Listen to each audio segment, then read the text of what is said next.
So, without further ado, I will say welcome back to Attack Talk. My name is AJ. I am your host. Joining me, of course, is my good friend. I'm Lexi. Hi, Lex. Still no Zach today, guys. You guys know the drill. Zach's doing his thing. Still send him love. Send him love for sure. But I want to ask you, Lex, how are you doing? I'm doing much better now that I got my Chef Boyardee spaghetti. Very cool, very cool. But pretty good. It was one of the residents' birthdays today. Nice. So took photos together and everything. That's Played cool. Bingo. Nice. Bingo's her favorite, so I went a little longer today. Really? Well, that's cool. Happy birthday to the resident. And that's exciting. Birthday. For sure. Solid day of work. Awesome. What about you? How was your day today? Very chill. Was able to go ahead and catch up on some stuff. I feel a sneeze coming on right now. Pineapple. Pineapple. There it is. Bless you. Woo. Thank you very much. Could have done it on beat.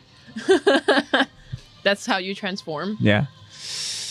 But yeah, super chill today. Yeah, we just did some catching up on some things and just relaxed, and sleep's one of them. Yeah, had a nice day. Thank you for asking. You're welcome. Yeah. Also, Really, no one ever asks the host. yeah, it's fine. Also, we are streaming live on a Monday night because this past weekend, me and Lex attended a festival. It was a music festival for anybody who is aware. We attended Primavera Sound in LA, and it was a lot of fun. We were there multiple nights, and yeah, awesome time. Yeah, it was both of our artists are really, first really music festival Yes. that we attended, and yeah, it was awesome. We were able to see everybody that we wanted to see, and yeah, it's a great time. Yeah, everyone sounded exactly like they sound on the album. Really Yeah. good. Yeah, Really, really good. yeah, it was All great a lot of performances. talent over on those stages. So yeah, that's why we are recording here on a Monday night. We're streaming live. Thank you for those of you that can join us on a Monday night. Yeah, I understand it's difficult. But you know, the show must go on for sure. We didn't want to go ahead and take the week off Especially because with these episods. yeah, exactly. Good episodes. So we're getting into some wild territory here. We'll get into that recap in a short while. But yeah, in this episode, guys, we're going to continue on with the story, focusing on Season 2, Episode 7, Close Combat, Part 1 of our breakdown and discussion. Of course, you guys are aware, warning, because there usually is spoiler talk. It's pretty much a given. And yeah, so going to continue on with this awesome story. Getting into some good stuff. And like I said, we'll get into some recap shortly. But we also have a poll to get into, as well as a Spotify Q&A. Yes, we do. We can get into that if you're ready, Lex. I am ready. Okay. I'll do the Q&A first. Okay. In honor of Zach. Awesome. Okay. So last week we asked you guys, please tell us your reaction when you witnessed this crazy reveal for the first time. Pretty sure you guys know which reveal we're talking about. Yeah. If you guys weren't here last episode. It was the Rhina and Bertold reveal. The reveal. It was the reveal. Yeah, the reveal of the truth. The truth that we have And the betrayal. been hinting towards. That we Yeah. got little kind of like subliminal messages. Yes. And finally revealed. Yes. So yeah, In front of everyone. Okay. in front of anybody who's anyone. Yeah. Except for Levi. Commander Irvin. Irvin. Yeah, that dude. You know him. Yeah. Anyways, we got a response from none other than B. Dennis. B. Dennis, thank you so much for the response. Hello, B. Dennis. Hello, Bobby. Thank you so much for being so loyal and responding to all of thank these. you. I really appreciate it Yeah, so much. Thank you. You give us content, and most we definitely. appreciate you for it. Thank you. He says it was never built up and came out of nowhere, which was mind-boggling. Also, during the whole thing, I was hyped as hell, yet very stressed for all my people there because of the Annie situation. Yeah. So, yeah. I mean, yeah, that's exactly true. I mean, it just kind of just came out of nowhere. It was so sudden.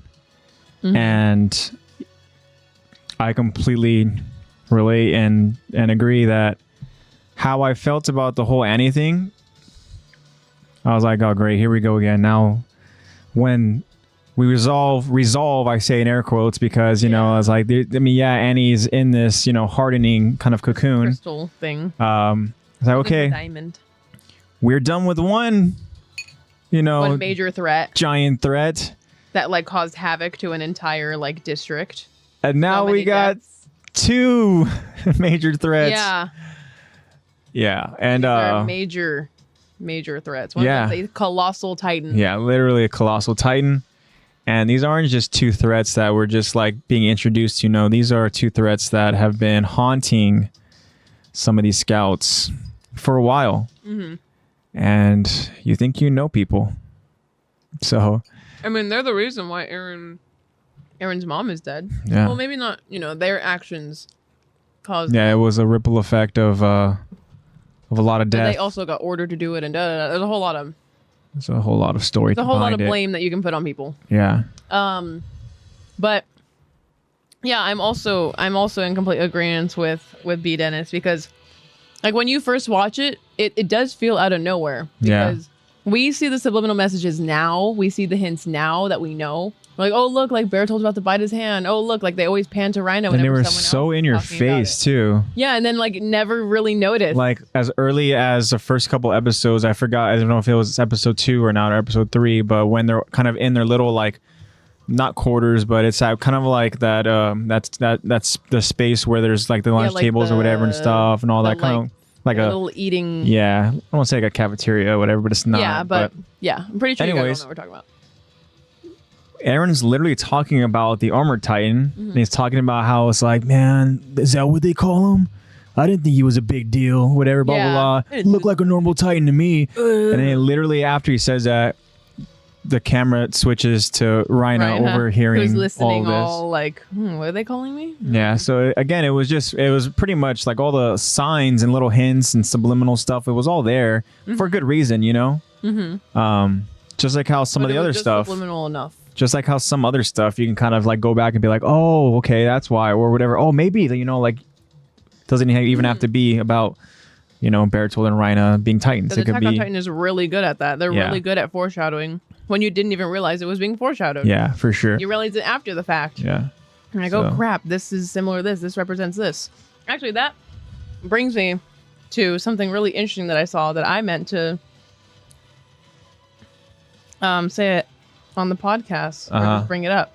So you know how, speaking of Bertolt, you know how it's like, oh yeah, he sleeps really weird, and they can like there's an episode where they're like trying to tell what the weather is going to be like by the way that he's sleeping. Yeah, the posture and everything. It's weird. And the way that he's sleeping is like this in the episode. Okay. I don't know if you guys can see that. His legs are up and his arms are crossed behind his back.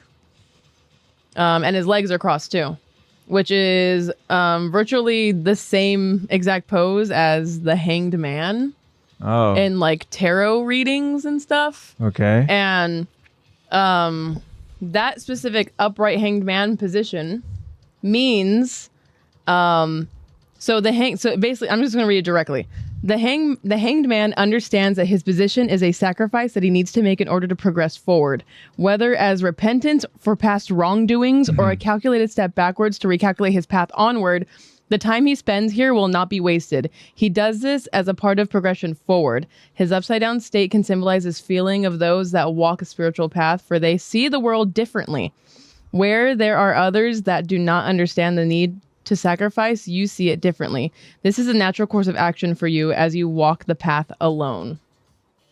Interesting. Which some parts of that, and then some parts of that, it's like Well, the thing is, it's pretty like much not Birdie. completely like taken from the source, but it's kind of like, you know, there's like somewhat of a like inspired meaning there. You yeah, know? it could definitely be like, oh wow, like you could definitely draw the conclusion to be like, wow, AOT is so good with their symbolism. Yeah. Like they have Bertold symbolizing the upright hanged man, which means that he understands his past wrongdoings and knows that he has to sacrifice. Yeah. Like he knows that he needs to make a sacrifice for it, and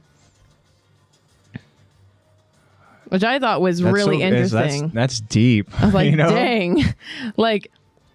AOT, if this is like actually intentional, Yeah. AOT has thought of everything. Yeah. Like that's the thing, we've talked about. But we have a the podcast about it. storytelling. We've talked about the storytelling. We've talked about so much details, and then that's just another. If that is somewhat kind of like inspired or something. Yeah. If that symbolism is intentional, then that's again just impressive. yeah. Yeah. Like, Wow. kudos to you. That's some good stuff right there. Definitely. Wow. It's crazy, but Glad I remembered to bring that up because I Yeah. thought that was so interesting. yeah. But I mean, we know that like Bertold, in terms of him, who he is, so like you said, something you said, obviously sacrifice, and that's kind of like a foreshadowing thing too. Yeah, right. for sure. But also like the wrongdoings and everything and stuff, which is kind of interesting, like almost like repentance and stuff, right? You said. Yeah, like that. It's kind of interesting because he does seem like he is in this kind of point in time in the story that he doesn't necessarily want to, like, I don't know, maybe I'm just reading it wrong, but he doesn't necessarily want to do this. No, he definitely doesn't. He doesn't seem as excited and like, we're a warrior, let's carry out this mission like Rhina, because Rhina I feel like is on the very opposite end of the spectrum in terms of this, how they see this mission than Bertold. I think Bertold is like, yes, I know what I signed up for. I know I have to do this. It's more of like I'm obligated to do this. I have to do it, so I will. Not I have this drive to do it, so I will. Like, it's just like, I have like a point to prove or something. We've gone too far already, and I have to. And it really isn't until later on, and we'll get to it in a few episodes, but when he really kind of like becomes very determined and he knows what he has to do and stuff, because we're going to see. And again, we're getting into some spoiler stuff now, but there are certain tactics that you can use against Bertold to prevent him from doing certain things, because it is difficult for him to do these things. So the tactic is to kind of pull on his heartstrings a little bit, or to make him care about a certain person, or and as I said, definitely seems to be more not sensitive, but more emotional than Rhina. Emotional? No, well, because Rhina, he's all over the place. Yeah. But at the same time, he knows what he has to do, which is why they're doing what they're doing right now, is because he's the one who just like, pretty much, fuck it, let's just get this over with. Bertold was like, bro. Yeah. Right now? Yeah. So very interesting. And that's it's a crazy little detail that you saw. Wow. TikTok's amazing. Yeah. The AOT is more amazing. Alrighty. So B. Dennis, thank you again so much for the response. We always appreciate it, and we always appreciate your feedback, man. It means a lot to us, and we get excited whenever we get to go ahead and read it and think about it, dissect it, and sometimes it just really spurs into an entire crazy portion of our episode. Yeah, for sure. Sometimes you are the episode. Yeah. So thank you again, Bobby, for all that. All right. Yeah, very much appreciate you. So what is the poll? So for the poll, asked you last week. Yeah. What was your favorite moment What's up, in Laker? this anticipated episode? So yes, very much an anticipated episode. I mean, you can ask Marco about that all day long. For sure. So the answer or the options that we have are Rhina and Bertold transforming, Mikasa risking her life to save Eren, or Eren getting pissed and calling them traitors. Okay. Interesting. Those are all very impactful moments because it really shows like... I feel like this is definitely a harder poll. Yeah. Because, I mean, if there was a fourth option, all of the above. I know. All of them. Yes. But if you have to choose... They're all my... This whole episode is my favorite moment. Then it's difficult because, I mean, again, just talking about the significance of it. I mean, obviously with going from the first option, I mean, that is the reveal. Like, that is the reveal right there, right? And, again, it's just... so damn like crazy and like visually like terrifying too when they finally do transform, because there's that shot again when Eren's looking and he sees the two monsters just there both like roaring, and those are, again, as I mentioned early on in this episode, are like two monsters that like are the cause of all of this. Specifically in terms of Eren and how it just kind of like changed his whole life. Like that is the reason. That's the reason why, he's where he's at right now. And not only are they those people that changed his whole life, they're also people that he like looked up to. Like we talked about this last episode, that Eren basically saw saw Reina as like a big brother. And that's in this episode. Yes. Yeah. I know. That's why I was like, last episode we talked about it, even though I know that we're going to talk about it. That line is in this episode. Yeah, I know. So, but still. Lexi's stealing my thunder. Sorry. No, it's okay, but it's true though. I mean, it's impactful to Eren because these are the monsters that just were the, unfortunately, they were the reason behind everything that transpired right now. Because if had this not happened, I mean, he'd probably still be. I wouldn't say he'd still be over inside the walls. I mean, I think he'd be going through training and all that. Yeah. But I mean, things suddenly just changed. And then when we talk about the second option with Mikasa, I mean, we obviously know how much Eren means to Mikasa. And for Eren to be in that situation, literally cornered by two freaking monsters. Yes. Very powerful. Like before they can even transform, Mikasa goes and without even a thought, any hesitation, she pushes Eren out of the way and she attempts to strike them down. We're going to get into more detail on that in this episode. I'm not going to pull Lexi and just completely say the line. No, I'm kidding. Kind of. It's only season 2.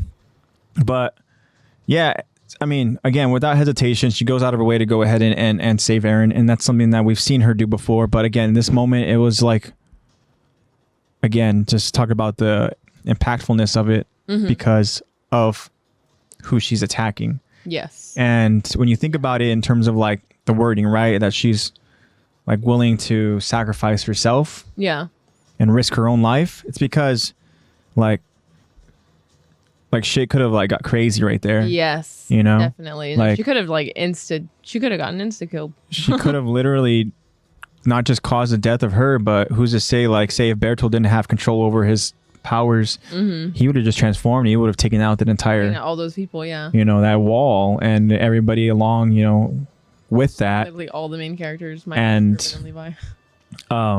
So, she really did risk her life. I mean, we've seen her like somewhat risk her life. I don't know if she's really risked her life. Eren. We've seen her like when she thought Eren was dead, she just stopped caring about her life. Well, I mean, I guess the only other thing that I could think of is when she saw Eren in Annie's mouth, and then she just decided to just go ahead and fly to him, and it was a trap. Yeah. Because who had to save her? It was Captain Levi. So, I mean, she has done that before, but I mean, Eren obviously means a lot to her. Is that why Levi's not around? Is he still injured? Or is maybe he out doing expedition stuff. I don't know. I mean, he's doing Levi thing. Yeah. He's still over at Trost. With Irvin. Irvin's doing Irvin things. Yeah. Because the last time we saw him, he was in that little kind of like brief deliberation with Hanji and everybody else. But obviously he stuck around there.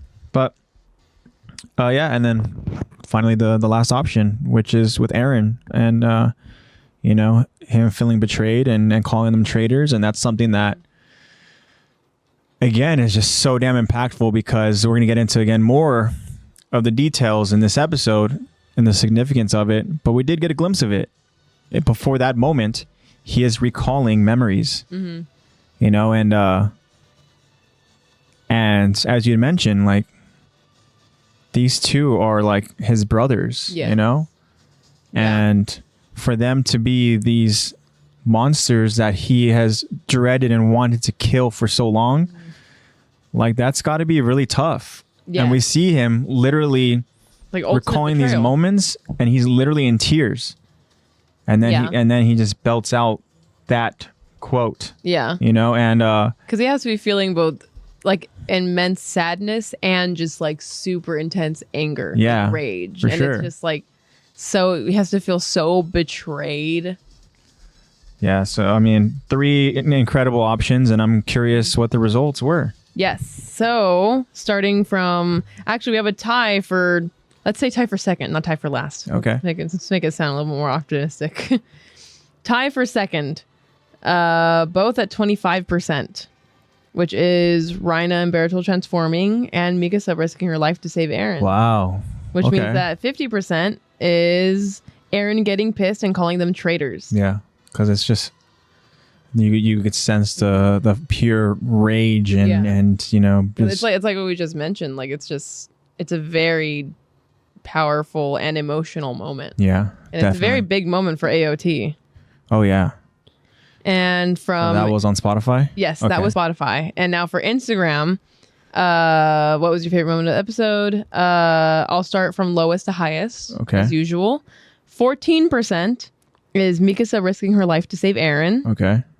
And then 25%, Eren getting pissed and calling them traitors. Wow. And then 61% is Reina and Bertold transforming. Interesting. Okay, cool. So, I mean, you can't go wrong again with any option. Yeah, I think that the consensus though is that the bottom of that totem pole is Mikasa. It's Mikasa, yeah. Just because it's not really I would say it's not really that much of a big shocker that she would risk her life. Yeah, it's not. Eren. No, but it's not a big shocker that Eren would get pissed compared to the other too. stuff that happens in that past episode. Yeah, it's a lot of big things going on. Yeah, and in comparison, Mikasa saving Eren seems very normal. But also too, I like the emotions in it too, because you can really sense like the love that she has for him. Yeah, or even in Armin. Oh, for sure, yeah. And Armin's yell, and just the way he screams out for them, and stuff. You could tell how much he cares for him. Yeah, truly, definitely. So interesting. So obviously the majority of, I should say the kind of consensus here is, I don't know. I mean, they're both kind of like drastic in their voting and stuff, because there's 25% for Eren getting pissed and calling them traitors on Instagram, but then 25% for Reina and Bertold transforming on Spotify. Yeah. But I will say for most amount of votes in terms of everything, transformation, Reina and Bertold transforming. Yeah. Okay. Very cool. All right. Well, thank you for everybody who voted and helped us get the results. We appreciate. Check out what we're gonna ask you guys this week. Oh yeah, for sure. We don't know what it is, but it's gonna be good. Yeah, we don't know yet. Yeah. Wait and see. Want to find out? Check out Spotify or Instagram after this. All right. So I mean, we know we've done a good recap, but yeah, that's pretty much the recap right there. I mean, that's kind of what we're gonna start off with this. Pretty much already said who already is all there. We all remember the reveal.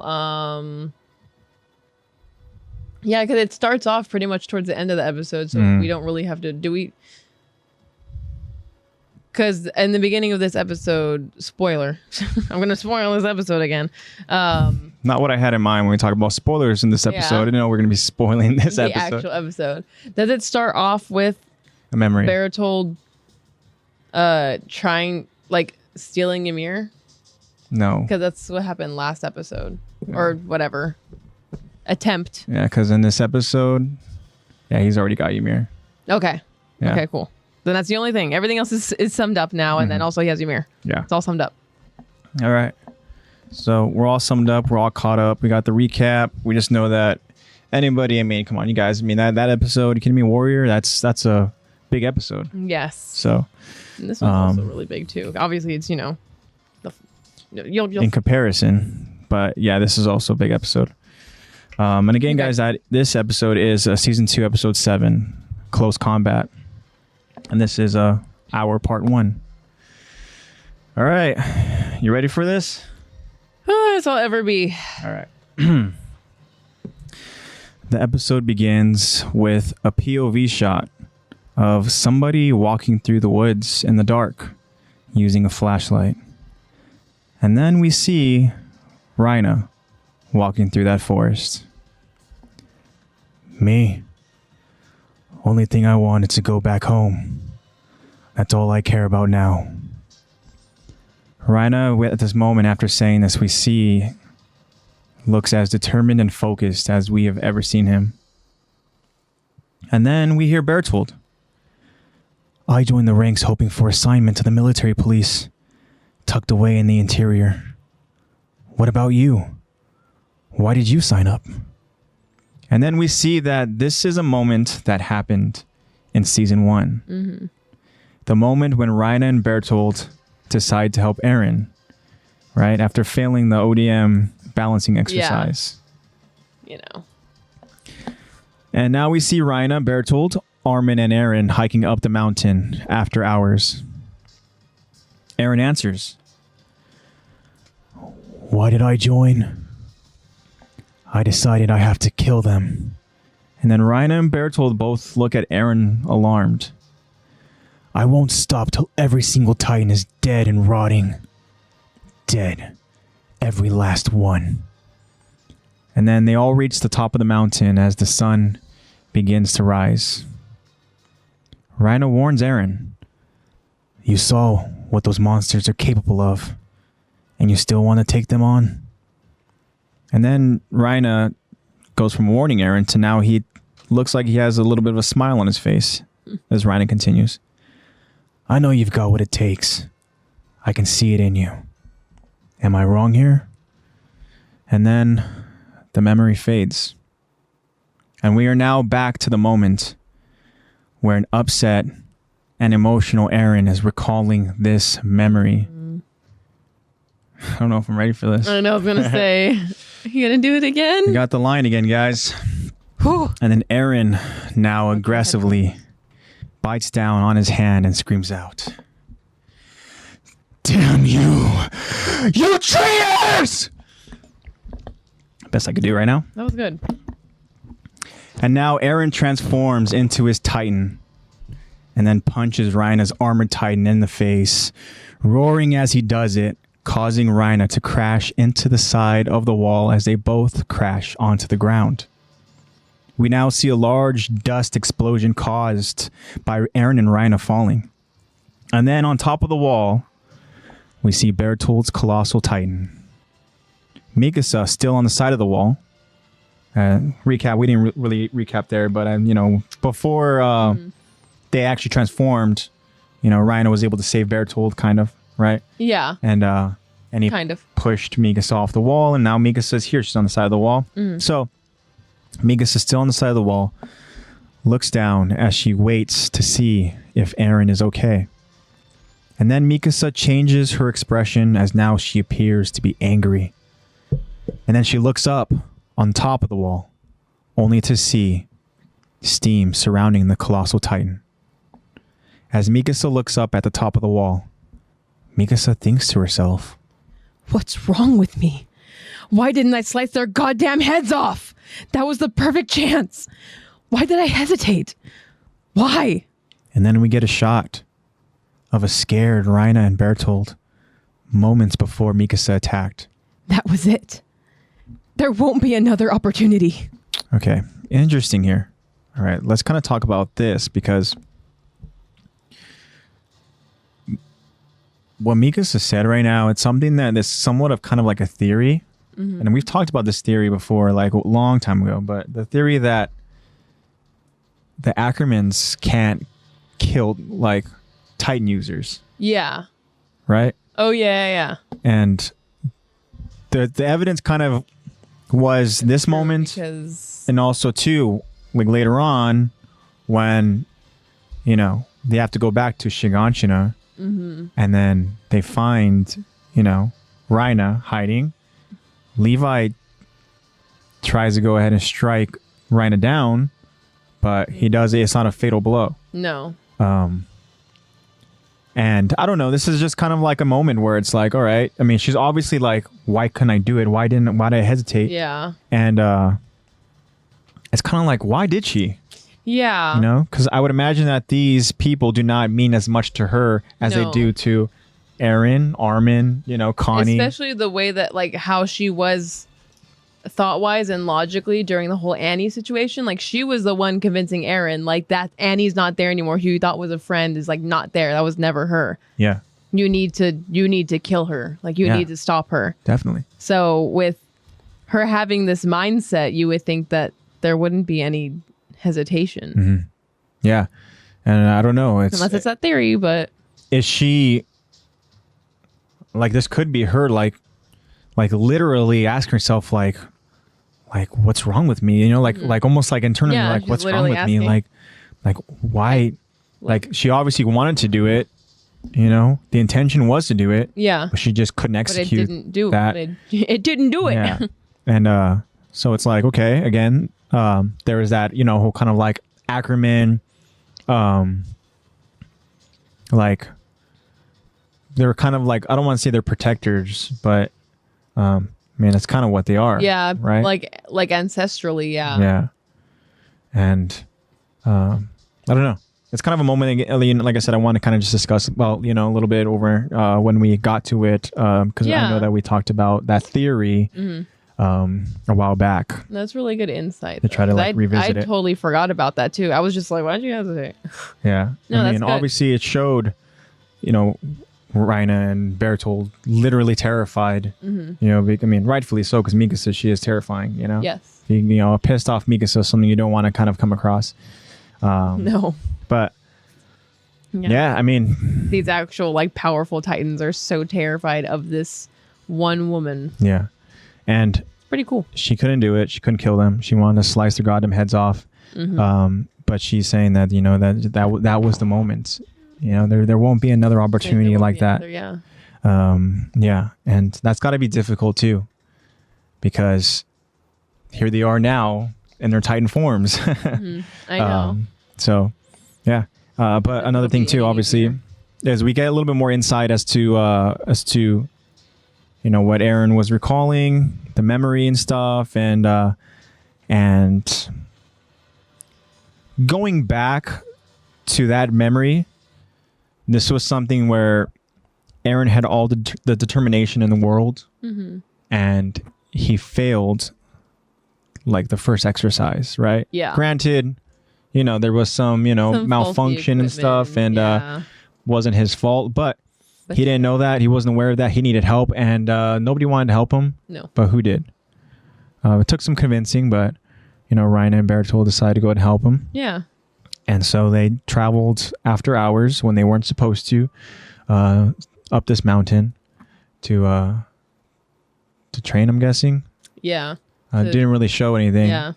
Just to go on a walk. I don't know. Yeah, just to talk about it. Get my mind off some things. But it's a moment that obviously means a lot to Eren. And, you know, he's going to kind of continue on through this episode and elaborate more on it. But just we get that little insight. But now, I mean, we got two Titans on the ground now. Yes. And, you know, we're going to see how that plays out. But yeah. All right. So now continuing on with this episode. We are now on top of the wall, and we see the scouts gathered in front of the Colossal, all staring, probably all wondering what to do. Hanji takes notice as we see the Colossal now raising its left hand, preparing a strike. Hanji then warns her scouts as she yells out, "Move, everyone!" And then we see the scouts all quickly trying to get out of the way as the Colossal rains down a heavy hammer fist on top of the wall. Historia, being helped by a scout escaping, notices what's in the Colossal's other hand. Historia yells out, Oh, that was immediate. Sorry. Say it again. okay, no, I'll start from Sorry.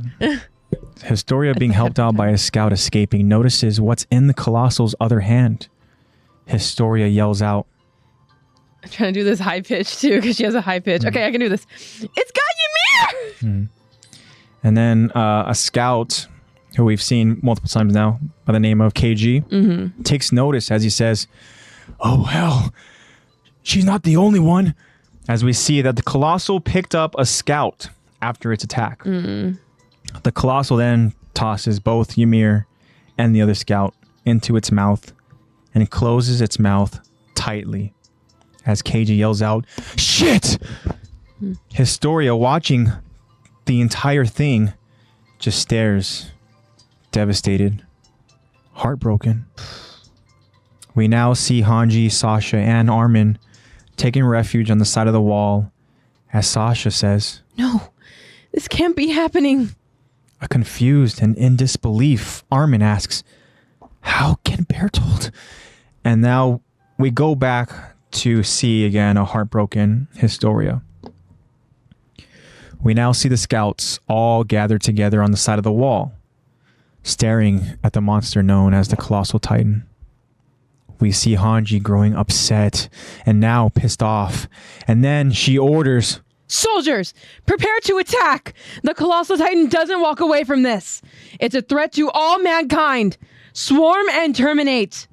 And then we see the scouts now advancing towards the Colossal with Hanji leading the way. The scouts, they now surround the Colossal as the Colossal prepares another attack. The Colossal throws a heavy left punch towards the scout, but we see Hanji and the others avoid the strike, now traveling closer to its nape. The Colossal now throws a right punch towards another group of scouts as they do the same. They dodge the attack and then travel up the arm to head for its weak point. The Colossal then notices the scouts getting closer to his nape. Keiji tells himself, "The freak's as slow as they say." A scout named Goggle says, "Size is all he has going for him." Another scout says, "Compared to Titans, we're usually up." Let me say that again. Yeah. All right. Take two. Another scout says, "Compared to Titans we're usually up against, this one's a piece of cake." And then Moblit affirmatively says, "Simple." And then Hanji, preparing a strike from above the nape, orders, "He's wide open! Slice the nape!" and then the moment pauses as we see the Colossal channeling something.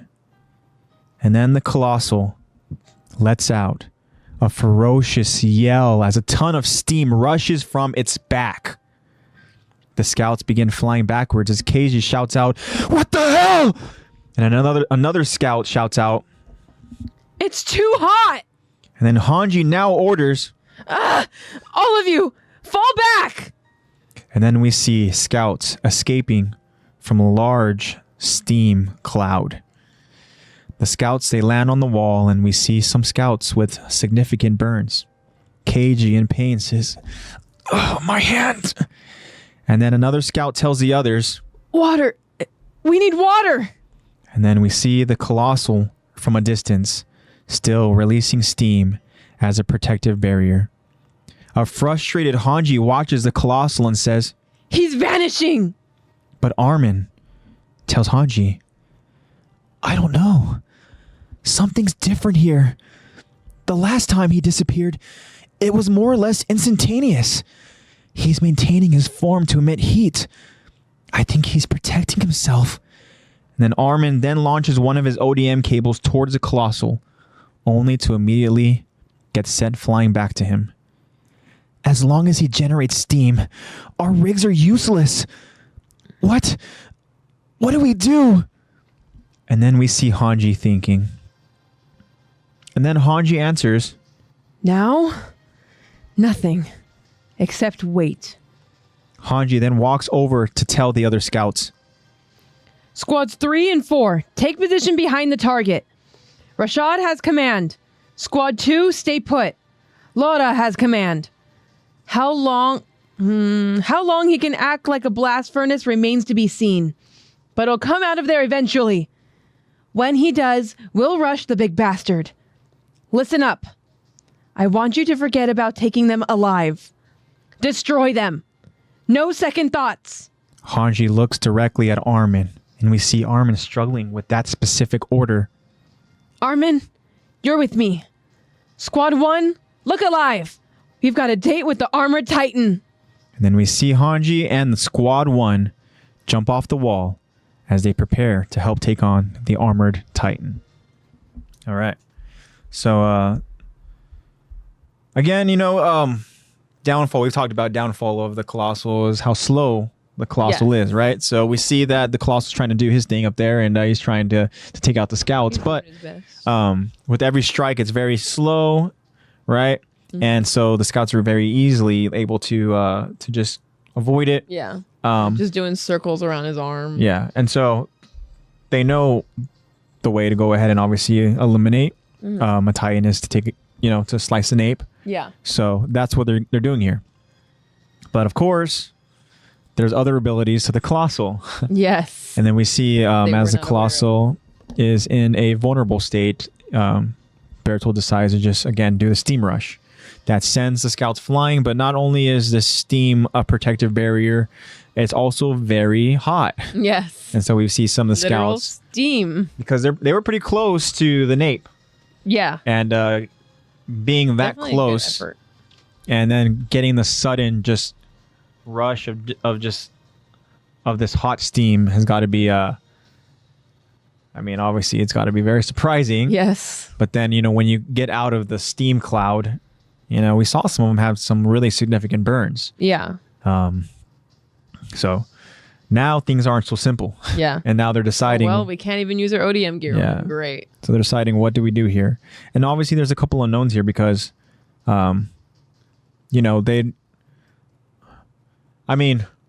one of those things where it's like, okay, what do we do here now? Right? And the unknown is that by the steam rush, Hanji is immediately thinking that he's going to use that to transform and disappear, right? And Armin obviously he notices something. No, he's still here. Yeah, he sees that he's just emitting a lot of heat, and he thinks that is a form of, like, he's pretty much protecting himself. But all that, still, Armin asks, like, what do we do? Yeah. Right? And so Hanji's saying, we just wait. He can't do that forever. Mm-hmm. And when he pretty much transforms back, Yeah. we'll go after him. And then we'll do it. Yeah. Okay. Have that I patient guess. approach for sure. And then the order that she gives out Yeah. regarding. She pretty much tells, squad, pretty much different squads to go ahead and kind of like stay there and keep an eye on him, while she and squad 1 decide to go down on the ground and figure out this whole armored titan situation. Yeah. Where I feel like she's kind of looking out for Armin because she did see that he didn't really like the whole idea of, like, it doesn't matter if we take them alive anymore. Yeah. Like, we can take them dead. Like, she literally says, destroy them. Yeah. Like, forget about taking them alive. No second thoughts. So, and then was like, oh, Armin doesn't like that. And that was... I need your brain. Come down on the ground with me. That was a discussion that they had, in their little deliberation over at Tross, is to go ahead and pretty much trap them. They obviously want them alive. Yeah. And to trap them and keep them underground. Valuable intel. But now at this point, they're out in the open, and they see that's a lost cause. They can't. I mean, how do you go ahead and find a way to trap There's no these way two? You can lure them underground now. And and to bring them back alive. They know. They know you know. And they can't do that. And another thing too that I forgot to mention is Ymir is now in the mouth of Bertold, and obviously she's not alone, as another scout got thrown in there. Yeah. So interesting there, but I don't know. So we'll see how this all plays out. So now continuing on with the episode here. Connie emerges from the steam on foot, carrying another scout on his back.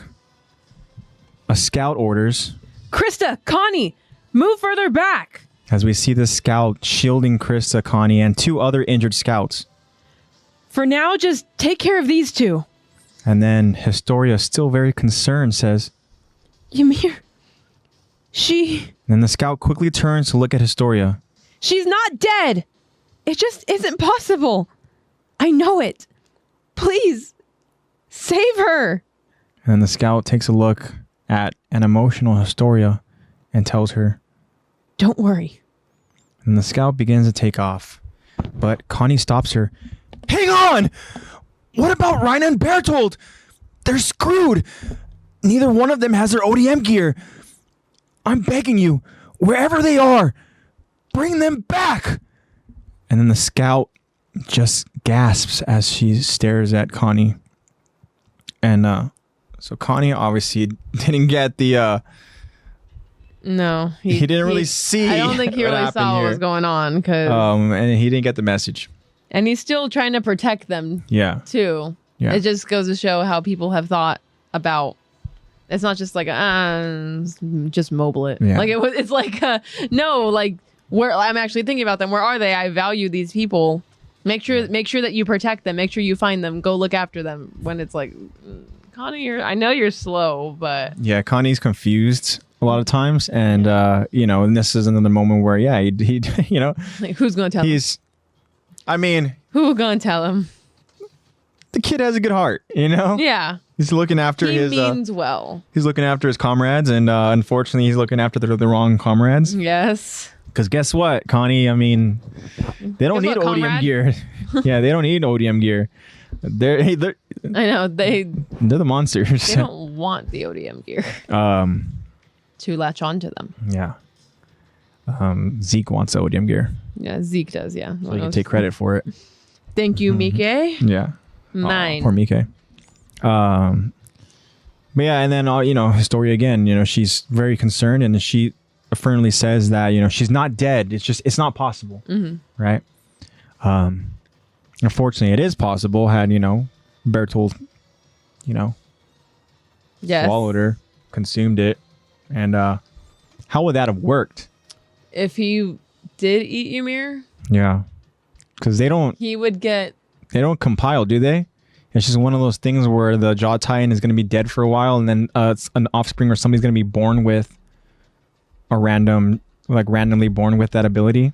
Yeah, I don't think that they do compile. Yeah, it's just going to have to be some random person who's born with it. Yeah. I guess. Yeah. Because I don't know. I remember hearing, so I don't know if it's that specific detail, if it's because a Titan user eats another Titan user. Like a Jaw Colossal. Because if that's the case, then, the argument is made about Eren consuming the Warhammer. Yeah. Right? Yeah, true. So, don't know. Because he has Attack and Warhammer. Yeah. And Founding, but Founding is... Yo, what up, Eddie? Be its own thing. Thank you for joining us, man. Hope you're doing well. Hope you had a good weekend. And, yeah. So we're just continuing on with the story here. But, yeah, so I don't know how that necessarily does work. Yeah. Because again, hypothetically, if Bertold had because how would something as small as a Jaw Titan compile with something as huge as a Colossal? Yeah, I don't know. Would it just be this giant jaw? I don't know. A colossal Jaw Titan? Yeah, very interesting. But again, Historia she's affirmatively saying that she's not dead, and also to the scout here in the scene, still calling Historia Krista. Yes. So, obviously. Yeah. All right. We'll go and tell them. So now, continuing on here. Now we see Eren's Titan. What am I trying to say here? Eren's Titan. On his feet. Yeah. Yeah. So now we see Eren's feet. We see Eren's feet. No, but now we see Eren's Titan. But then we see Eren's Titan quickly getting punched in the face by the Armor Titan. Eren gets sent flying backwards, as we also notice that it appears that Eren is missing his left hand. Eren crashes as we see him skipping like a rock through the forest. Yes, great. And then the Armor Titan just stands there and just stares. And now we see a damaged Eren in Titan form lying on his back, emitting steam from his damaged face. And then as Eren's Titan lies there, we see Eren inside of his Titan telling himself, "Reina, you lying piece of shit, going off on what it means to be a soldier, always talking about honor, played us all for fools, huh?" And then we see Eren's Titan just twitching. "Combat training must have been a joke to you. How much were you holding back? And here, I took you to be a real stand-up guy. Calm under pressure. Intensely focused. The sort of man who puts his comrades before himself." The Armored Titan begins walking towards Eren. "Damn you. I'd have given anything in the world to be half as strong as you. You were my hero." And as the Armored Titan is walking towards Eren, Mikasa tries to take advantage of this opportunity by going after his nape. But unfortunately, Mikasa's blade shatters into pieces. Mikasa takes notice. That did nothing! Then we now go back to the combat Eren and Reina had earlier. He barely flinched when Eren hit him. And my blades don't even make a dent. Interesting. And so this is the moment here when they both fell from the wall. And they both obviously stood up and decided to go ahead and square up. Yeah. Something that we missed, but there was a quick little rewind, and then Mikasa is talking about how and explaining to us how when Eren was literally punching this dude. Yeah, ineffective. Like there was no reaction really to Reina. Yeah. So. And you know Mikasa, how skilled she is with her blades. Yeah. For them to not make a dent. So Mikasa, she now tries again, but this time going after the back of his knee. But unfortunately, the same result as Mikasa continues. He's not like Annie. His armor's head to toe. And Mikasa sees Reina getting closer to Eren as she screams out to him. Eren! And then we see Eren's Titan react by moving his eyeball to look at Reina. We see Eren again inside of his Titan with the muscle fibers connected to the left and right side of his face. Hey, Reina, asshole. And then Eren's Titan now regenerates his lost hand. I don't know what kind of face you're making right now. Then Eren recalls that moment as a kid in Shiganshina, seeing the Colossal for the first time. And the moment Reina runs through the gate and also seeing the people of Shiganshina being eaten by Titans. But I hope you miserable piece of shit are pleased with yourselves. I bet I could scour through the history of mankind and not find anyone a fraction as evil.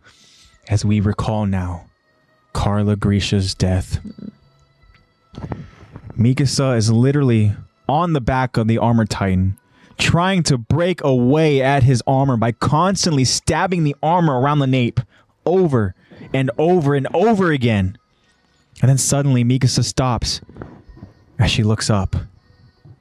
And then we see Eren's Titan arise to fight again. You should be erased. Trash like you can't be allowed to exist. What was going through your head? You disgust me. Just thinking about your face makes my insides churn. You make me want to puke. And then Eren starts getting crazier. You're a pest! A revolting, oversized pest! And pests have to be exterminated! And then Eren's Titan, now in an unhinged state. Yeah. That was really good, though. Little round of applause for the host. Eren, now in a crazy state, roars and yells as his green eyes just fiercely glow. And then Eren goes in for another attack. But is immediately countered with another impactful punch to the face that sends Eren flying backwards again. To be continued. Eren's being bullied. Thank you, Laker, for life. Appreciate that. Try to embrace that good. Rage. That's really hard to do. Yeah, it's that Bryce Peppenbrook weird.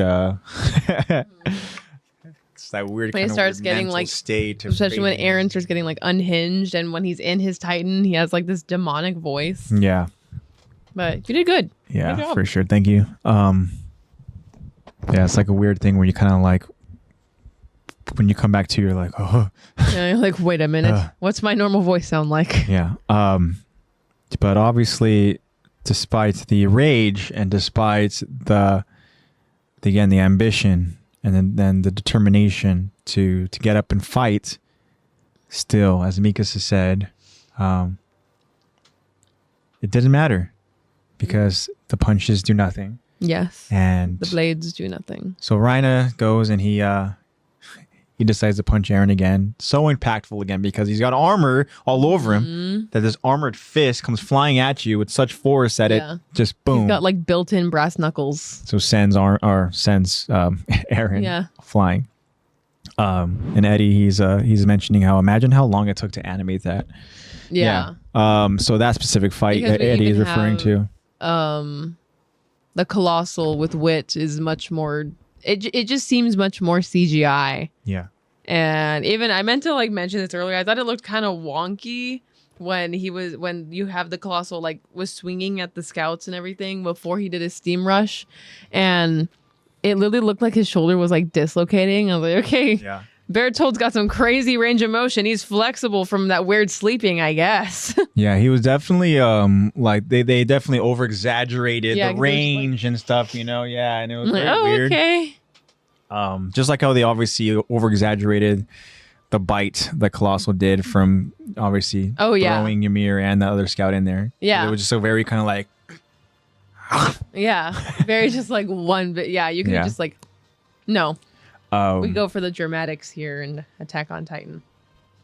But yeah, so I don't know. Also, I wanted to mention 2 CGI. Yeah, I think that Mappa does a better job at hiding the CGI. Yeah. But anyways, I also wanted to mention that like obviously we have that scene with Mikasa like stabbing his shoulder, Reina's the Armor Titan's shoulder over and over and over again. But she's like only stabbing the hard parts. Like there's like obviously there's like armor there, but then like there's like some like skin what looks like just muscle in between. Yeah. Why don't you try going at hacking at that? Just digging away at that. But I've always wondered. I was like, so is that also armor, or does he just have armor on top of that fleshy? Yeah. Because there's gaps. Mm-hmm. Yeah, I don't know. But yeah, that's definitely we know how bright Mikasa is, and this is not one of her finest moments. No, this is not one. I know. You see her there on his shoulder, just constantly just like trying to chip away at the armor. Literally just whittling down her. Yeah, she's having blade she's having a Connie moment. It's okay. I know. Connie, oh my gosh, bless his heart. Yeah. He means so well, but he's so dumb. Yeah.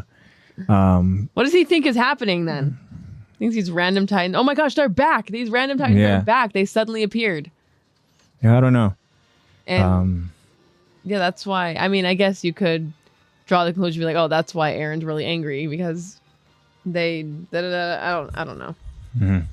But it's funny you mention that because now let's go ahead and kind of get into the words that Eren was saying. Mm-hmm. Because they're very important. Mm-hmm. We had mentioned it early on in this episode about how he sees Reina, how emotional this is for Eren because of it's difficult from the process, the fact that these guys are the Armored and Colossal, and Eddie's saying and get the Armor Titan's eye. Yeah exactly right, go ahead and freaking blind the dude, stab him in the eye. But that's the thing is that, so say again, if you decide to go ahead and blind the Titan, I mean you only have a short window right before the Titan regenerates. Yeah, because we had that with Annie, right? With Annie, you're like, oh, cool, she's blind, and then she focused, and then she channeled in, the healing into the eye. Like, oh, yeah, all right.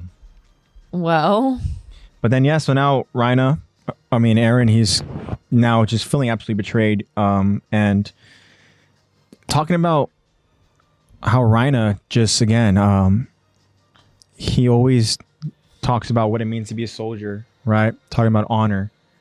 And that's something that obviously that was a big part of Reina's character early on because, again, he was that kind of strong, protective character. Definitely that was the, he was the example of what you wanted to be in terms of being a soldier. Definitely gave off role model in the 104th Cadet Squad, for sure. Yeah. And then obviously Eren is being betrayed by that. Mm-hmm. And then he goes on again to kind of talk about, just the combat training that they did, right? Mm-hmm. And how, that just a joke, blah, blah, blah, whatever. Mm-hmm. And then, talks about how he took him for a real stand-up guy. Yeah. Right? Talks about how he's calm under pressure, intensely focused. the sort of man who puts his comrades before himself. Yeah. That's again something we talked about, where it's like the example that you want in a soldier that's literally will protect his comrades. Yeah.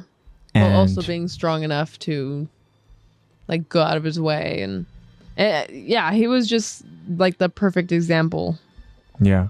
Theoretically. So something that you had alluded to earlier on this episode, Aaron's next words were, "Damn you. I'd have given anything in the world to be half as strong as you. You were my hero." And that's really significant there, because, I mean, let's face it, right? Aaron lost his parents.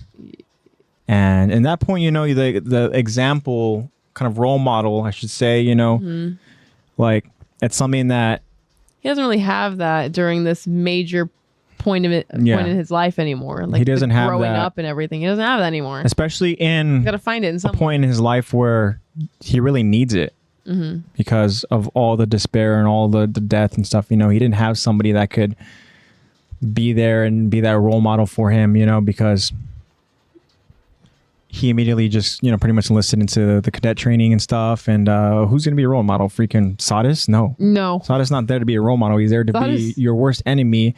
And that's something where, make fun of you, where he needs to be so hard on you, because that's how he gets them to be resilient and tough, right? Yeah. But toughens them up. So builds character. The next thing would be obviously a comrade, a cadet that you look up to, and that was Rhina, for Aaron.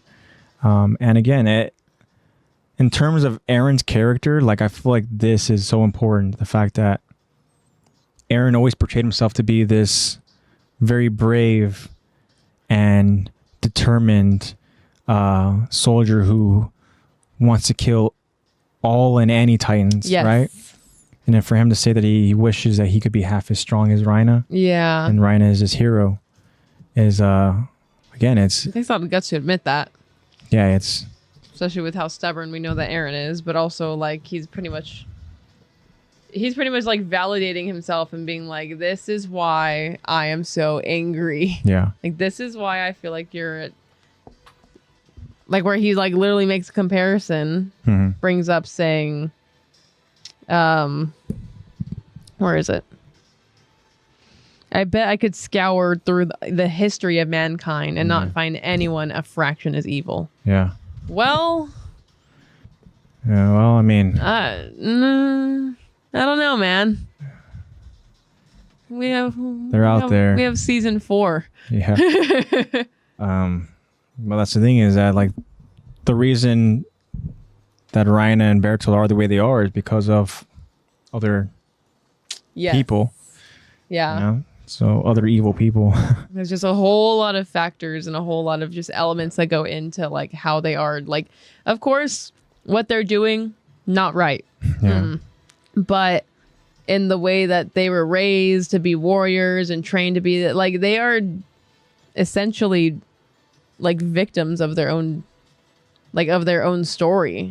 It's just that they are also victimizing others from their story.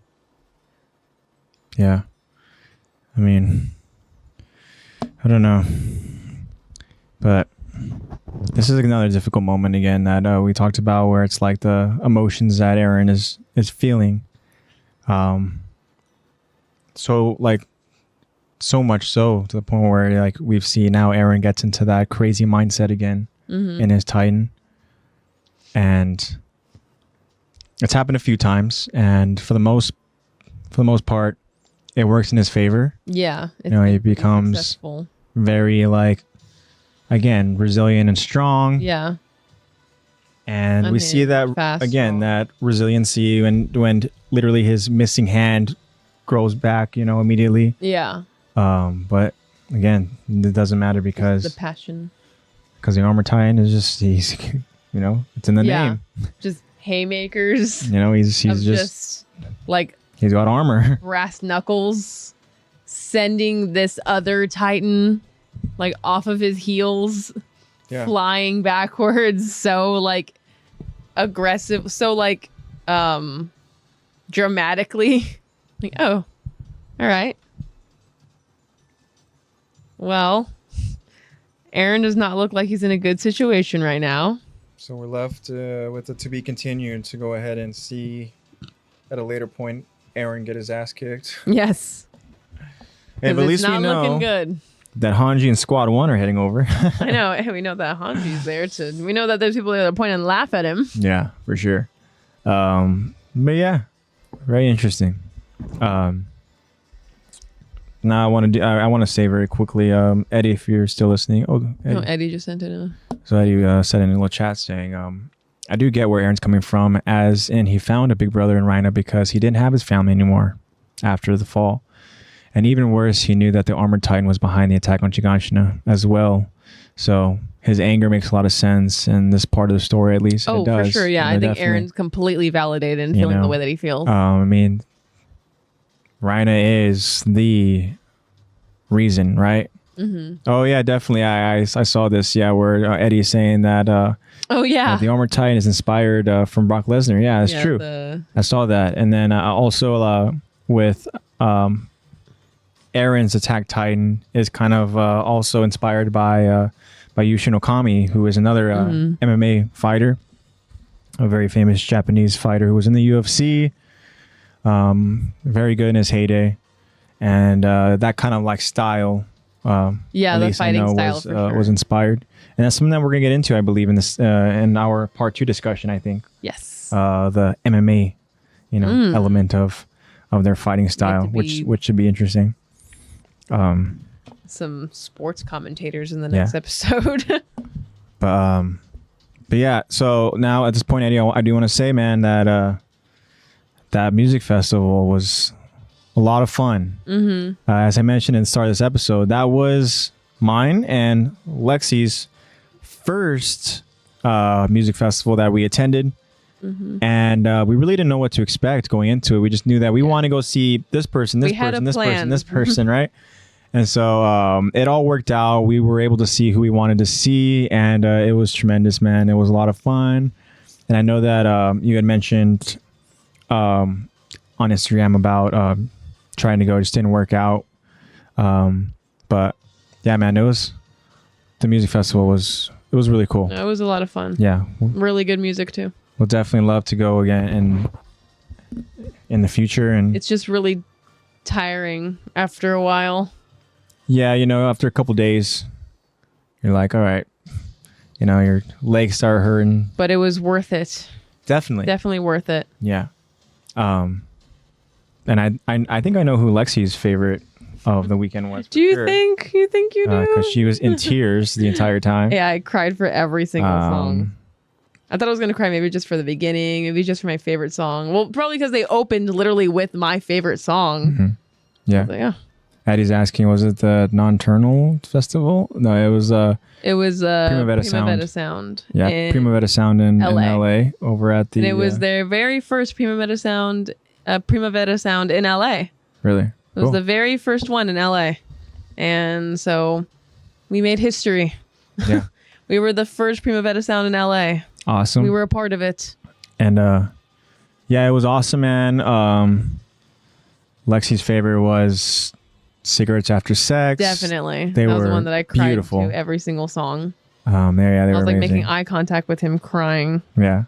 And his voice and his face is so calming. But then when he talks, his voice is so much deeper. Yeah. You're like, what? For sure. Interesting. But if I were to think about my favorite... Yeah. Who's yours? I liked a lot of them. I mean... Yeah. Like, the ones to me that stand out, that kind of stick with me, and this moment, honestly, is... obviously, I loved Krungbin. Krungbin, they were awesome. An experience. I love just that psychedelic funk that they have. Yeah, and stuff, I didn't feel like I was watching a show. I felt like I was experiencing music. That was really good. I loved how so sudden, and I loved how just so quick and just gone King Cruel was. Mm-hmm. Like, King Cruel was also it really showed an up. Experience. Yeah, showed up, did his thing, left. Not just that, but like talk about like impactful. Like like the bass was alarmingly loud. A lot. Like it's one of those, you know, you were because we were also kind of close. We were close, but and we're right by those huge speakers. Yeah, and so anytime the bass was just getting down, it was just like an absolute crazy just vibration wave that's sending through your entire body. Yeah, and I could feel like the water I was holding, like yeah, like I was boiling, like my blood was like but yeah, that King Cruel was awesome, and right from the jump too, because like that first song they played was they like hit the ground running, you know, immediately. But then obviously, you know, everybody was really, really good. They were all super talented, you know, like that first night, you know, seeing Krungbin and then going to Surf Curse, Surf Curse, they were all energy, and that one was a lot of fun. Yeah. And then, you know, going to see Nine Inch Nails. Yeah. Like, that's another. My gosh. That one was a lot of smoke, a lot of lights. I would not want to, as much as I really do like Nine Inch Nails, I would not want to be close to that, because it was like there were people literally standing with their backs to the stage because of how many flashing lights there were mixed in with smoke.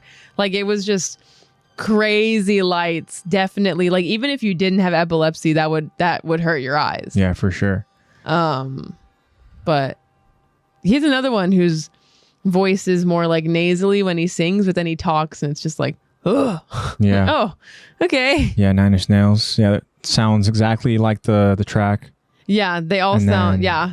All of a sudden, just literally sounds exactly like. Thank you. Yeah. Like, oh, okay. Yeah. Cool. I'm glad y'all had fun, and may you celebrate more years to come. Yeah, hopefully. Yeah. I would like to see the lineup for, you know, years to come. And Lexi is a true fan. LOL. Yeah, definitely. Yeah. I would say that Cigarettes After Sex is my favorite band, honestly, because I can't think of any songs that I don't like. Given they all do pretty much sound the same, but you know, it works. It's all good. Yeah. Ain't broke, don't fix it. It all sounds good. It's like 21 Savage with his flow. He never changes his flow. Why? Because it works. It works. Yeah, for sure. But it was a lot of fun, you know, and obviously, you know, the next day over on Sunday, you know, we got there a little earlier to go ahead and see, you know, Faye Webster. Faye Webster, yeah. And she's someone who talks exactly like she sings. Yeah. Because we had other ones that were like, wow, they sing so different than they talk. No, she talks exactly like she sings. Yeah. Well, so does King Cruel. Yeah, King Cruel too, yeah. They both talks exactly like he both sings. Very different ends of the spectrum. Yeah. Because Faye Webster is because there was Faye. I love you too. Thank you guys so much for coming out. So we saw Faye, and then we saw King Cruel afterwards, and then we went over to go and get a good spot for. After King Cruel was somebody in between? It was supposed to be Girl in Red, but it was so crowded that Sunday. Overlapped with Cigarettes After Sex, and I know that I needed to get somewhere in the front. So, and Cigarettes After Sex, they were on a different stage, so we had to go ahead and rush over there. And so we watched pretty much almost the entirety of a completely different show. Yeah, a completely different artist. Experience too. And yeah, that one was interesting, especially because it was a completely different energy than what Cigarettes After Sex would be. It was like it was like a club. Yeah, no, literally, she was like, "This isn't a concert. This is a party." Yeah, it's like everyone was just dancing. Everybody was dancing, yeah, going crazy. It was cool. We were just like, we're waiting for Cigarettes After Sex. And then once her set was done, as people were leaving, just all you see is a crowd. People just making their way to the front immediately going up because we're like, I'm front of the stage, and which we were able to get to. Yeah, because it was like the railing, someone, me. Yeah. And then it was pretty good. And then on, you know, Cigarettes After Sex did their thing. They were beautiful. It felt like it was so short. It felt like a 20-minute set. I know it was an hour, but it felt so short. Yeah. And then after that was Arctic Monkeys. Stuck around for a bit. He also sounds exactly like the tracks. Yeah. They're all super talented, and it was a lot of fun, and would definitely love to go again. But those were like the one, like Nine Inch Nails and Arctic Monkeys. Those are headliners. Yeah, those are the ones where we were in the back. All the other ones, I feel like we were in pretty good spots for all of our other shows. Like we were towards the frontish. Yeah. And we were closest for Cigarettes After Sex, which I'm glad about. Yeah, we were in the same general spot for, you know. But then for Nine Inch Nails. For Krungbin, for Faye Webster, and for King Cruel. Yeah. And then The only one I would say we were kind of away from was obviously Surf Curse because we got there. Surf Curse. We showed up a little bit later, and then we didn't realize that we were in the all ages section. Yeah. We're just like, oh, yeah, okay. But we also kind of like we're like let's go because we were like as soon as they're done, let's go immediately to the main stage. Yeah, true. We're like, once they're done, let's just go back to 9 Inch Nails. That's after them because they were the last ones because 9 Inch Nails and Arctic Monkeys are headliners. So 9 Inch Nails were the last one for Saturday, and then Arctic Monkeys was the last one for Sunday. Yeah. And those two were the ones that obviously they're the headliners. There were people there with shirts for those bands all day. Yeah. And we were like in the back stage. They were at that specific stage all day pretty much. Yeah. And we were like at the back pretty much. I mean, you could still see. I mean, they had those big screens and everything. You could still hear them pretty well. You still see it all. Like, just not as intimate as we did with all the other bands, but it was still really good. Yeah. Yeah, I say Girl in Red was the only one that we were planning on it, but and then it was just like, you know what? Sorry, Girl in Red. Priorities. I'm so sorry. We realized how many people there are. Yeah, because the second day, which was the first day we went to, did not have as many people. Yeah, so we went Saturday and Sunday. Which I heard. Well, like we literally showed up and I was like, "Hey, this is pretty. Like this isn't bad. Okay, this is our first festival. All right, let's see how these introverts, music lovers do it." And then I was like, "Yeah, today's supposed to be the day with the least amount of people, so you know, pretty chill."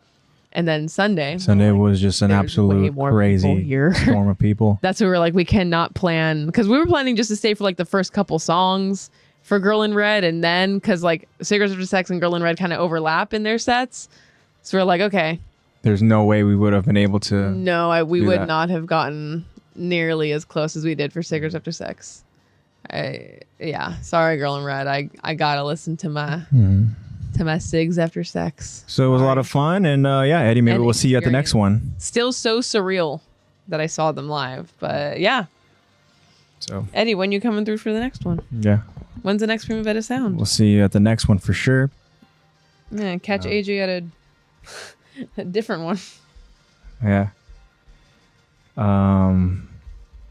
So awesome. Anything else we want to add, Lex, in terms of the episode? I feel like we covered all the main points. No, I think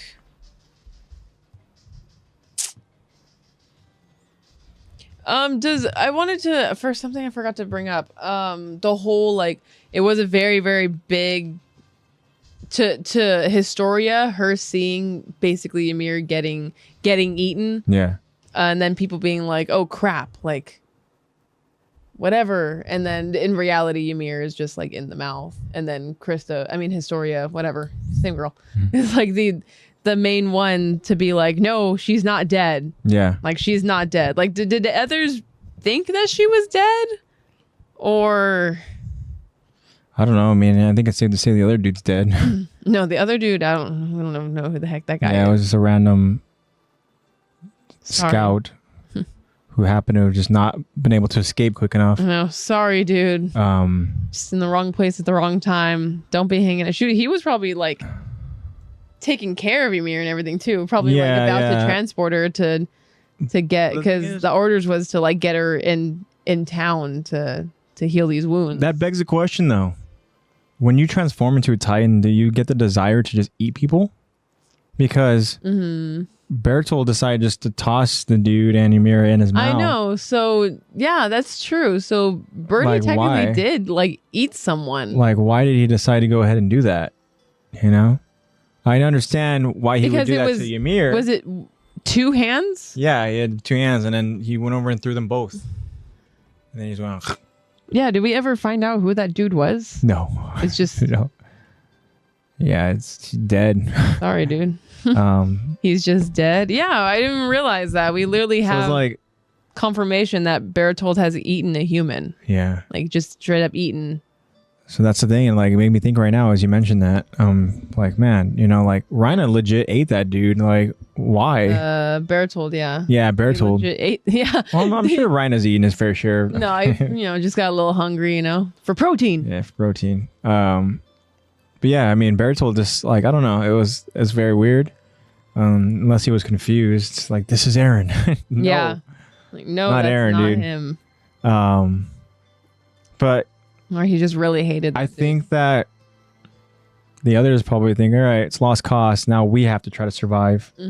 Oh yeah, You know? there's a lot to think about in that moment. I guess there's not, because we didn't Because- really get much of like, oh, like she's dead, or Yeah. oh no, she's there's a lot going on trying to survive in the Like- moment instead of dealing with people who you don't know if they're in the mouth of a titan right now. That's the goal right now, is to obviously stay alive, right? And then you have the next thing would be, all right, now we gotta somehow kill this colossal titan, right? Yeah. And then you And want to then it also seems like throw the in there, like, armored okay, hold on, let's somehow find a way to extract people inside of the colossal's mouth. I know. After you can't even get close to the colossal, So you it's can't. like, It doesn't seem like you can do any damage to the armored. yeah.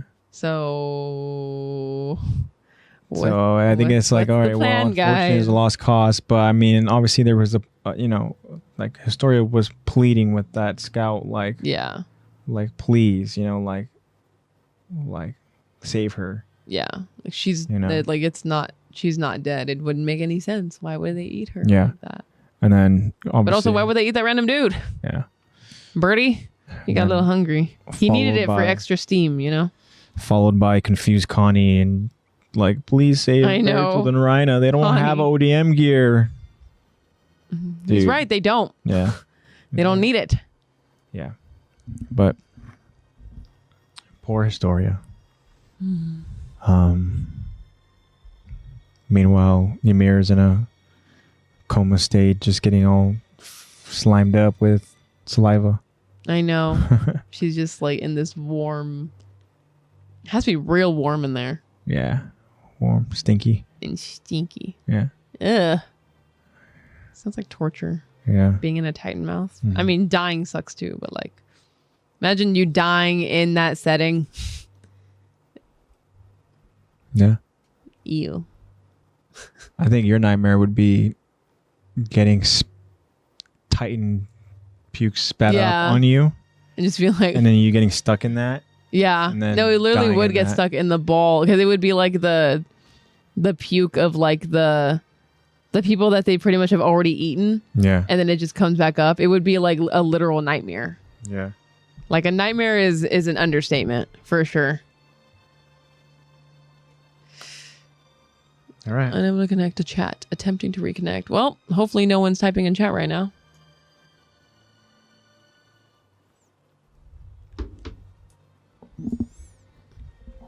I guess that means we're getting ready to close it. Yeah, I'm all final thought it out. All right. Well, thank you guys again so much for everything. That wraps up another episode of the Attack the Talk podcast. Remember, guys, new episodes will be streamed live on Twitch. We will update you guys on when and which day and what time. We Yes. plan to stream. All updates are on the Instagram story. Yes, as Lexi said. Also, make sure to follow us, guys, if you do not follow us at Attack the Talk podcast on Instagram, just for all your updates. Again, we are streaming live on a Monday. Yeah. What day is it? We're streaming live on a Monday night because we were at a festival this past weekend. So we updated you guys. Thank you guys for everybody who stuck around with us tonight. And we should be back to our usual streaming day, Yeah. right? Sunday. But again, we'll update you guys. Make sure to follow us and check out the link tree, guys. If you guys do not, it has every other platform that we're on. You can guys go ahead and follow us, subscribe to us, do all that good stuff, so you guys don't miss out on any new episodes. Again, guys, new episodes will be dropped on Fridays is what we've been doing. Thanks to you, Kyron. Great idea, my friend. I like it. Gives us more time. And I think it just makes sense at this point. Just to go ahead and do it on a Friday. Yeah. Yeah. Because Attack to Talk Thursdays have a nice ring to it, but Yeah, but Friday's just been kind of working out better. yeah, Fridays have In been terms working of, out better you know, for Everything and stuff, schedules us and and stuff. for and our amazing editor, Nate Plays Bad. Nate. Yep. Again, shout out to you, Nate, for all the hard work. Yes, thank you. Yeah. Appreciative. So thank you, Nate, for Thank you. editing. Thank you. our videos. Go check out his Twitch channel, guys. Nate Plays Bad, and that way you guys can go ahead and follow him, so that whenever he streams live, you can get alerted, and you can go ahead and check out all of his streams that he does. Mm-hmm. And also his that link will also be available in the episode descriptions, I believe. And again, the name is Nate Plays Bad. Thank you again for everything, Nate. Thank you. So now we're going to talk about some merch. So Lexi, do you want to start with the update, or should we go with the usual? You can go with the usual. Okay. So also, guys, in our link tree, if you guys are not aware, oh, Eddie, sorry, man. Oh, sorry, Eddie. Glad you're back. Yeah. But yeah, so in our link tree, guys, you guys know that there's a link for some merch. Yes. And you can guys go ahead and click that link to AnimeCrunch. AnimeCrunch will send you to their online store where you guys can go ahead and browse and sort through just all the different kind of little anime stuff that they have there, and then anything that you know, looks appealing to you guys. Definitely go ahead and buy it. Mm-hmm. And whatever you guys buy, we would love for you guys to go ahead and show us and show us and your merch, man. let us know what you guys bought, and you know, send it to us over on Instagram. Give you a little shout out. I want to go ahead and change the song real quick. Yeah. As I go ahead and search through a song real quick. We'll get back to the merch stuff.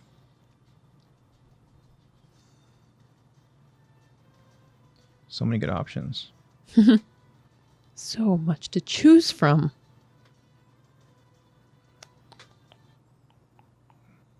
Why not start with the OG?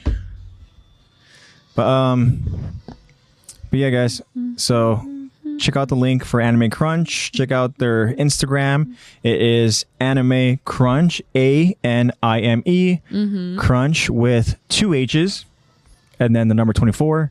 Yes. And they also have a second Instagram called Geeky Statues, and it is as it is spelled, Geeky Statues, GEEKY, and then there's Statues, STATUES. Go check that out, guys, and they have awesome little figurines and a bunch of other stuff. So again, guys, those are in our link tree. Also, guys, there is another link that will take you to Fandomion, where you guys can go ahead and again, browse, purchase, go ahead and look through all the different stuff. There's also a promo code for you guys to use. That promo code is LEX, L-E-X. And if you click that link, it'll take you to the online store where that promo code will be accessible to you guys. Yes, please.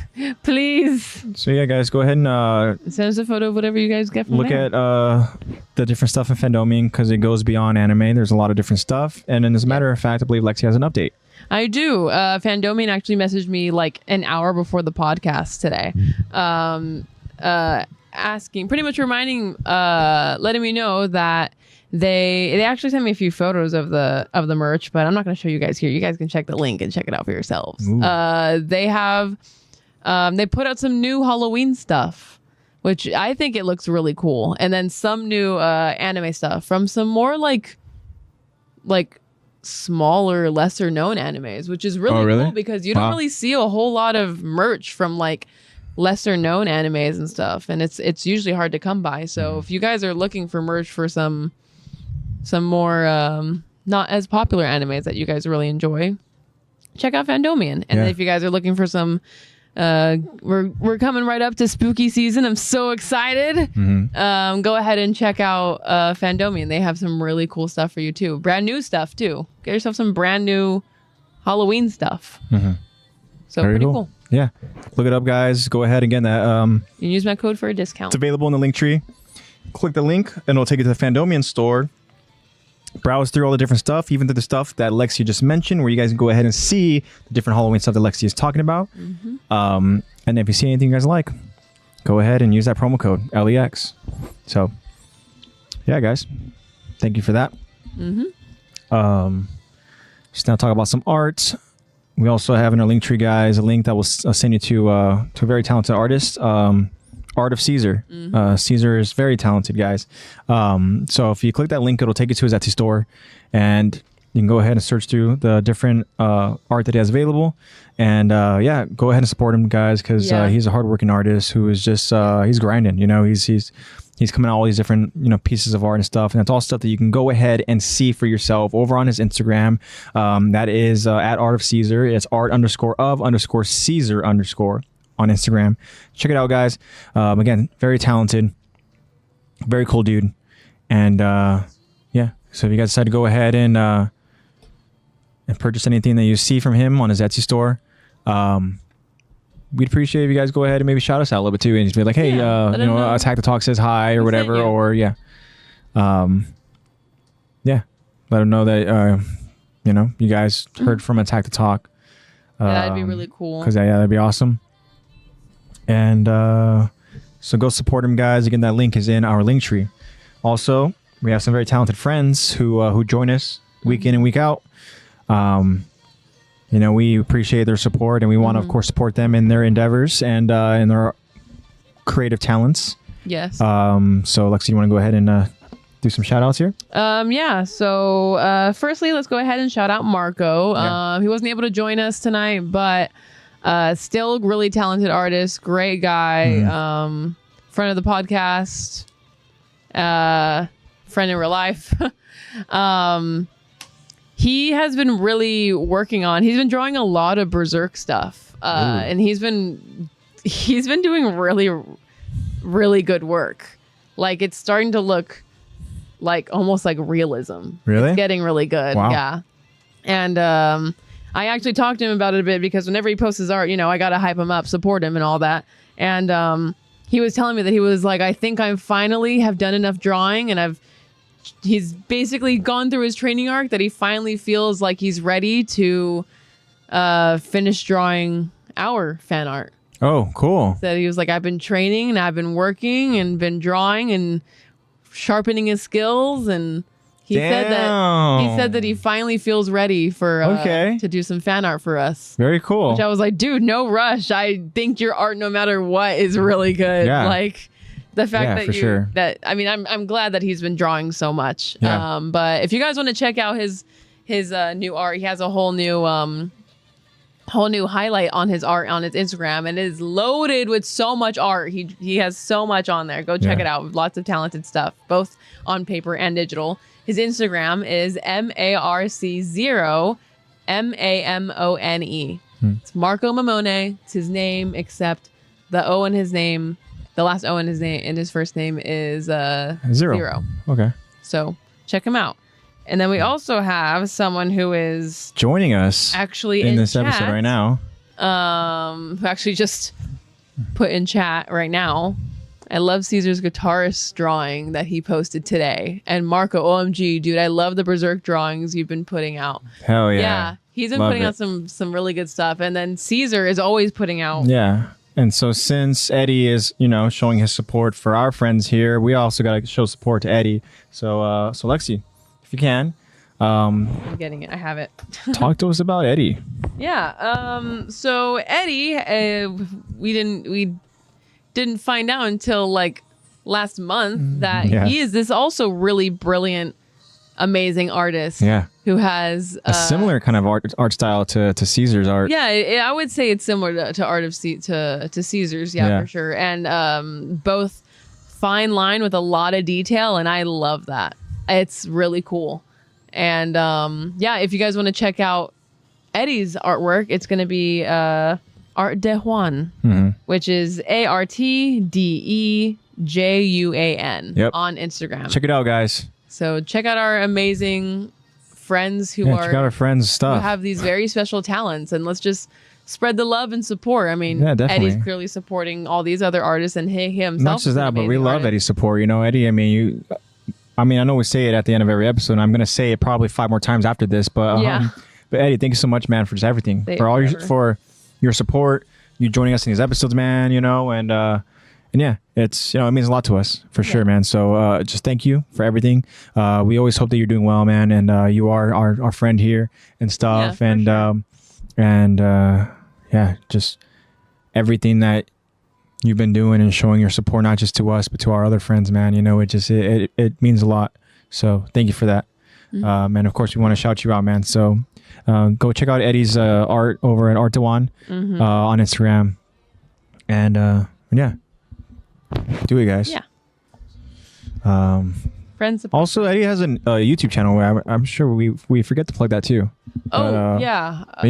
I believe it's his name, Eddie Hinston, right? So I think it's your name. See that in chat. But yeah, if you go and you look at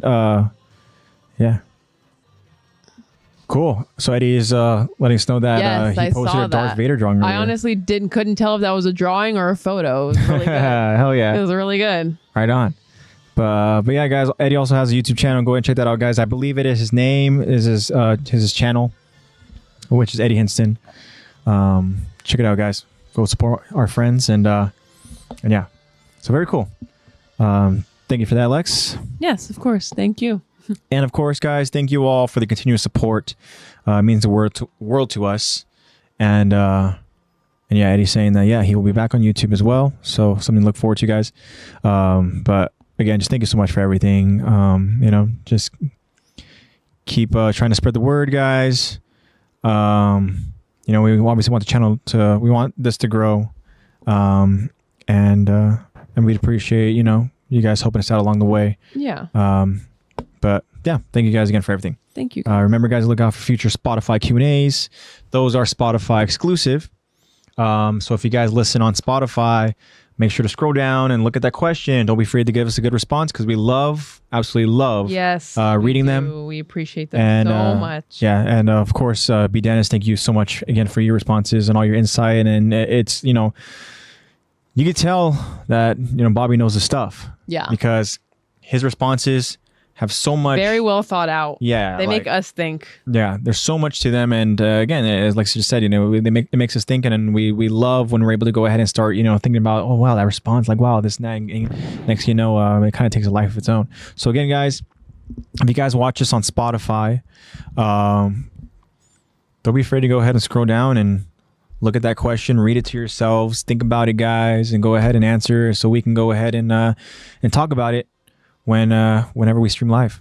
And also, guys, we have a poll question that we ask every week, which is also on Spotify and it's also on Instagram. You know, Zach goes and he posts those on Instagram. Yes. So Zach, thank you for you know, the awesome the really cool polls that he comes up with over there in terms of, like, you know, the pictures and stuff and, you know, the layout and everything. And but yeah, guys, so if you're not following us, again, follow us at Attack the Talk Podcast on Instagram so you guys can go ahead and check out those polls, which are usually on Fridays. We love to go ahead and get you guys feedback. And then again, if you guys go ahead and listen on Spotify or watch us on Spotify, as you scroll down to go ahead and see that question, there's also a poll to go ahead and to vote on. So don't be afraid to go ahead and vote on those polls as well. Appreciate all your feedback and all your support. Yeah. Thank you.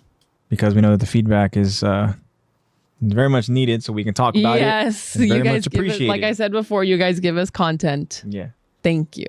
So thank you for that, guys. And thank you for anybody who joins us as we stream live. Again, it's awesome for us to be able to talk to you guys live as we go ahead and talk about these awesome episodes.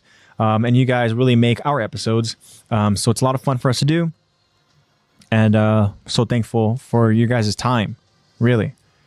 And of course, guys, we always look forward to just streaming live with you guys. Yeah, any interaction with you guys. I mean, we talk about it so much. Oh, yeah. Like a broken record. But any interaction with you guys makes everything so worth it and more. Yeah. Oh, yeah, Like, definitely. It's just like amazing that an anime can lead us to this community that has awesome people and awesome artists and awesome friends, and it's really special. It's something that it's when you think about it, and feels surreal to especially as we reflect on like kind of like how it started and stuff, you know, and where we were and what we were doing and everything, you know, and it just kind of just was an audio podcast and stuff, right? We didn't stream live. We were just recorded and we just would go ahead and post it onto, you know, Spotify and any place we can listen to it. And look at us now. I know. You know, we're streaming live and we're joined by our friends and stuff. And it's, again, as Lexi said, it's awesome. It's special. And yeah, it just means a lot to us. When you think about it. But thank you. Yeah. Very appreciative. Thank you, guys. You guys are the real stars. We're just here to talk about anime. We're just the faces. Okay. Yeah, we're just the faces and the voices. But you're the brains. Yeah, definitely. You guys are the love. But of course, guys, this labor of love. as I say at the end of every episode, to our AOT family. Mm-hmm. You know, we hope that you guys have a great rest of your week. As I said, it's a Monday night here. So going on to Tuesday and going forward, guys, we hope that you guys have a very nice, productive week of doing whatever it is you guys love to do, of whether it be, you know, your talents and stuff, art, whether it be music, whether it be, you know, just any hobbies that you guys have. We hope that you guys have a great week doing that.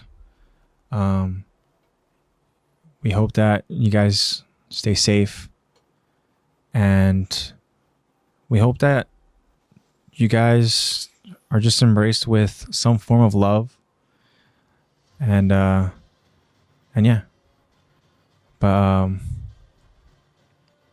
Eddie's in chat saying, I told Zach last week that the way you guys have befriended by talking about an anime is just perfect to make relationships.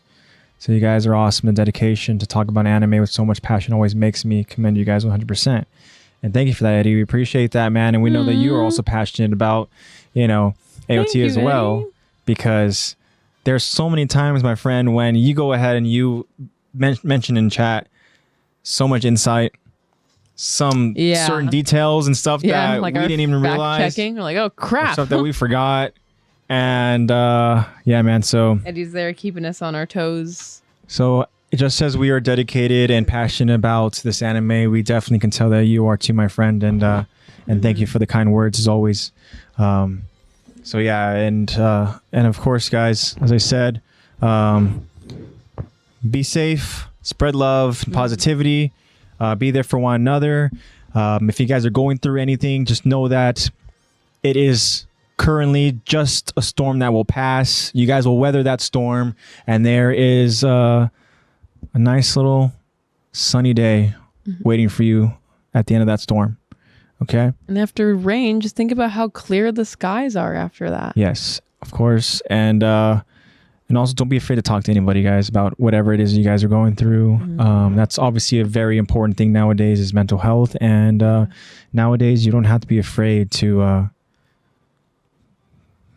just talk about it, you know? And we're here.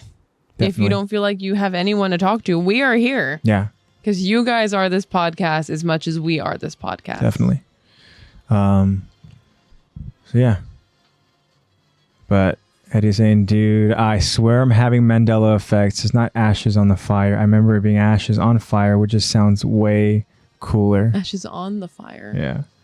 Isn't that weird when you have weird Mandela effect moments where you recall something, but then like you find out that it was never that this way? Yeah. There's so many of those. Yeah, you could go down the rabbit hole and look at them all on that could YouTube be a whole and stuff. Podcast. But yeah. So with all that being said, guys, just thank you again for everything. Eddie, he was joining us here in chat. Eddie, thank you, my friend, for everything. We hope that you have a great rest of your week. And yeah, my friend, we'll see you. We'll see you in the next stream, or maybe we'll catch you over at the next festival. But yeah, thank you again for all the support, man. Appreciate everything. Appreciate you guys who's listening. And we'll see you guys next time. So with all that being said, guys, goodbye to my LT fam. Love you guys. So Lexi. We love love, right? Of course. But what do we hate? We hate. But we love love. We hate. Awesome. Okay, thank you guys so much. We'll see you guys next time. Okay, bye-bye.